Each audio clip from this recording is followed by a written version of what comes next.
We're here with Coach Rodney Southern, Huntsville Hornets football coach. We're all excited about the 2019 season, which is fast approaching. Coach Southern has agreed to talk to us this morning. This is our second in a series called I Heart Huntsville. Abbey Realty is bringing you some interviews with people around Huntsville. Coach Southern, after a super successful 2018 season, and with so many veteran players coming back this fall, fans all over town are fired up. They're itching to go. They're ready for a kickoff. Tell me how you're feeling going into this season, and just tell me, what your thoughts are and expectations. Well, it's obviously exciting. It's exciting when you see your community, and I consider now, I've been here, this is season number 6, so I consider this my community. It's exciting to see them excited about athletics and about football, obviously, because you're in the state of Texas and football kind of drives athletics because it's one of the first things at the beginning of the year. And we're definitely excited about where we are. Our kids have done an amazing job over the last 5 years of buying into what we're doing and buying into the grind of what we ask them to do every day. And obviously now in the summertime they've bought into our strength and conditioning program and how important all that is. And I think people outside of our circle now, because we're one of those unique communities that we're not tied to Houston, we're not tied to College Station, we're our own little place, and I think people are starting to recognize that there's something special going on here. Yeah. Well, tell us a little bit about the 2019 team. Who's coming back? What are your strengths? Where do you have holes to fill? And who are the young guys who are going to, kind of fit in and take some of the, places that you have some holes? Well, you always, when you have graduation, and and everybody will look and say you lost Jalen Griffin and Tavondre Sweat and Jaron Green and guys like that, but we're going to lose guys every year. The good thing is we've got 32 seniors, which is the biggest group that we've had in the 6 years that I've been here. And most of those guys played as juniors. A lot of them played as sophomores. So from an experience standpoint, we're probably bringing back the most experienced team. They may not all have been starters, but they're probably one of the most experienced groups. I mean, you just start offensively, of course, Matthew's coming back, Cameron Myers, Miles Tatum, Tyreek Carter, Will Barnes, Nigel Grant, Jesse Hoke, Eric Garcia. I'm trying to run through them all in my head. Skill guys and linemen too. Yeah. And all of those guys played. Kobe Lewis played offensively. Kobe's going to play some corner for us as well. Defensively, of course, Jordan Brown, Bryson Hayes, Kieron Ross, Jaden Schroeder, who will be a 3-year starter in the secondary, Sir Humphrey. Of course, Kobe's going to move over there and play some offensively. We've got 5 or 6 guys that probably will move from JV to varsity that are going to be juniors. And then we've got a couple young guys. Justin Butcher played a little bit this year as a freshman, so he'll just be a sophomore. And there's 3 or 4 other guys who have really done a great job in strength and conditioning this summer. And if they continue to improve, they've got a chance, obviously, to play on Friday night. But the 2 things that we bring back, obviously, other than experience, is expectations. And and we try to set our own expectations for the first 3 to 4 years of the program. But now the state and Dave Campbell's Texas Football and whoever you ask are kind of setting our expectations. But we look well beyond that. We did that as soon as the season was over. Our goal this year is to win a state championship. Sounds good, Coach. Well, what have y'all been doing? You mentioned a couple of times about the summer strength and conditioning. You also played some 7-on-7 football. What have you been doing this summer and since school let out to get ready for the upcoming season? Well, the big thing is the UIL changed a little bit on us again this year, probably for the good. They've given us a little bit more extended time in terms of our strength and conditioning. We could start right after school was out. So we've had, this is week 5 of our strength and conditioning camp or strength and conditioning program, but they've also given us 2 hours a week to do whatever skills, football, basketball, baseball, whatever it is. So we're taking 30 minutes each of the 4 days, Monday through Thursday, and we're doing football skills, that's been invaluable because that's stuff that we haven't been able to do before.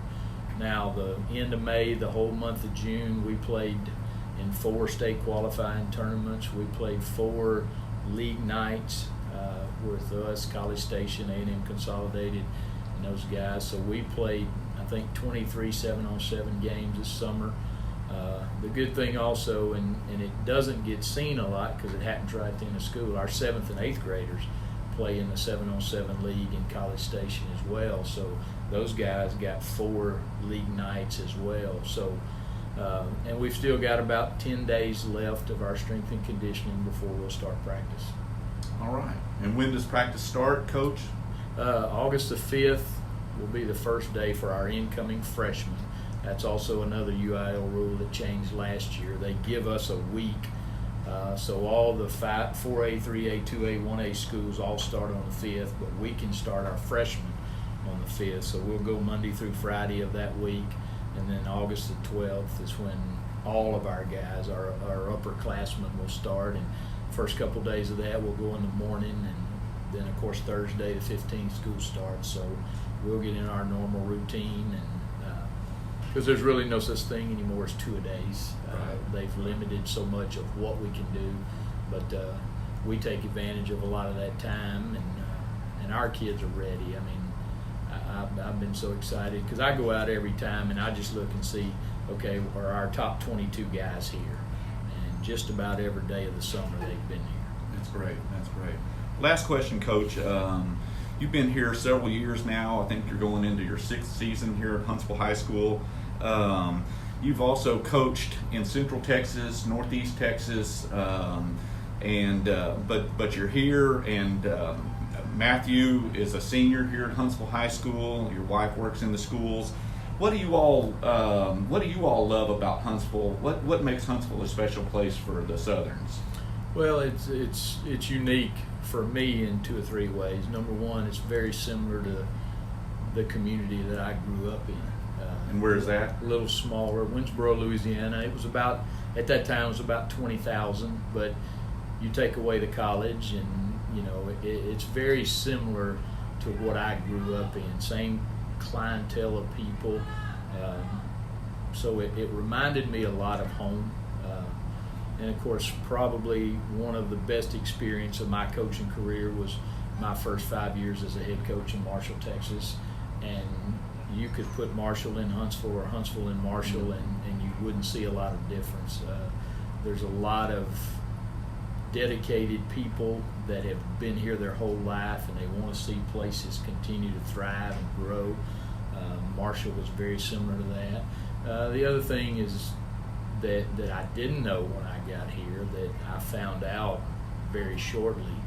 You know, I heard a lot of people say a lot of bad things, and a lot of times it was said about kids, and that is the furthest thing from the truth.